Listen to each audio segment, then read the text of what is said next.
Let's talk secondary emotions.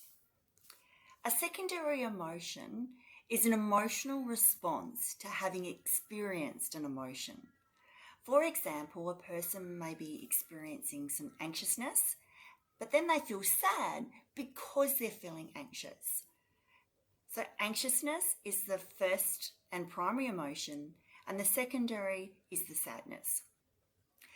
Often, secondary emotions are associated with beliefs that we have around particular emotions. If you think that experiencing anxiousness is a sign of weakness, then chances are when you do feel anxious, you're going to have a negative attitude towards yourself and therefore trigger a secondary emotion. Now, secondary emotions are very common in people with post-traumatic stress disorder and other mental health challenges because they are already experiencing a lot of emotions such as fear, anger, and sorrow.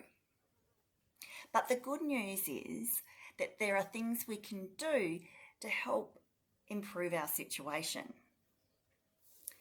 By being mindful and allowing emotions to flow through the body, just to accept them and to sit with them and not judge them and to allow them to pass through, is a really good tool to develop. This will help manage not just secondary emotions, but also primary ones. So as a recap, secondary emotions are an emotional response to having experienced other emotions, and they're often associated with our belief system. But by changing our beliefs to positive ones, replacing things like, oh, that's bad, or I'm weak, I shouldn't be feeling that way, with things like, oh, it's natural to feel this way, or I understand, it makes sense that I'm feeling this way, and those feelings, those emotions will pass.